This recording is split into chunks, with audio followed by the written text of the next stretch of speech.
It was a quiet Tuesday evening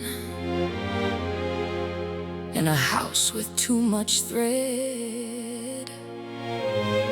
One quilter, one husband, one missing seam ripper, and one bobbin case that became famous.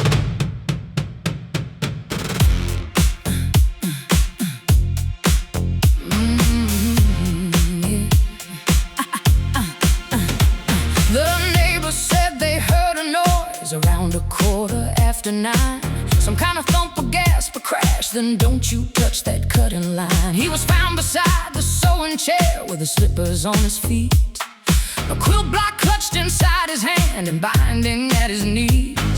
The sheriff said, "Now ma'am, stay calm," but she just pointed to the floor. Said that man had one job in life: don't move my fabric anymore. There were threads upon the carpet, there were pins beside the bed, there was one sharp little silver thing too close to where he bled. It was the famous bobbin case, the talk of every sewing place.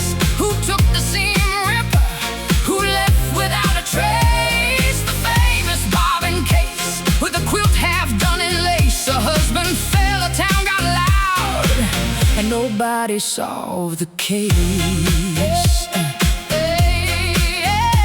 They found a ruler in the hallway, a thimble by the sink, a half-cut charm square on the table, and 3 red spools of thread in pink. The bobbin case was open, the bobbin wasn't there.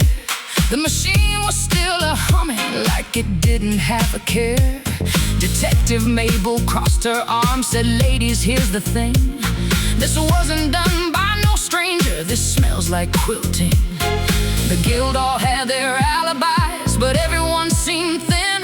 Miss Patty said, "I was at Bible study with a rotary cutter grin." It was the famous bobbin case, the talk of every sewing place. Who took the seam ripper? Who left without a trace? The famous bobbin case, with a quilt half done in lace. A husband fell, a town got loud, and nobody solved the case. Miss Brenda had motive, Miss June had thread, Miss Sue said blessing, but looked too calm instead.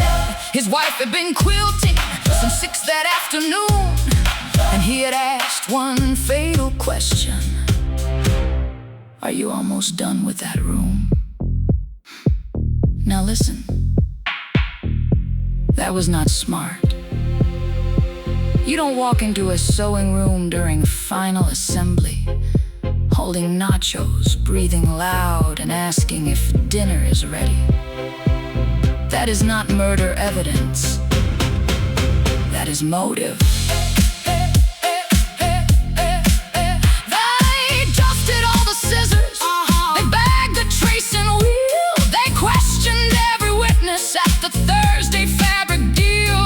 The cat refused to testify, the dog had left the scene, and someone found the missing bobbin in a bowl of lima beans. Then came one clue from under the chair, a note in shaky hand: "If I don't make it out alive, tell her I touched the good thread stand." The room went still, the lights went low, the sewing guild went pale, 'cause every single woman knew that man had sealed his tale. It was the famous bobbin case, the talk of every sewing place. Who took the seam ripper? Who left without a trace? The famous bobbin case, with suspicion on every face. A husband fell, a quilt got stalled, and nobody solved the case. Some say she did it calmly, some say she cried for days, some say tripped on yardage in a most unfortunate way. Some say the guild protected her, some say they all knew why. Some say if he had changed the needle, he might still be alive.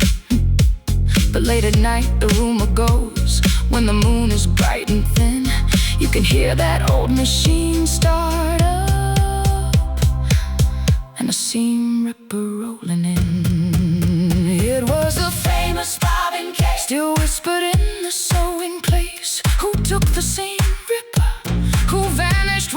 trace the famous bobbin case, with a quilt top left in place.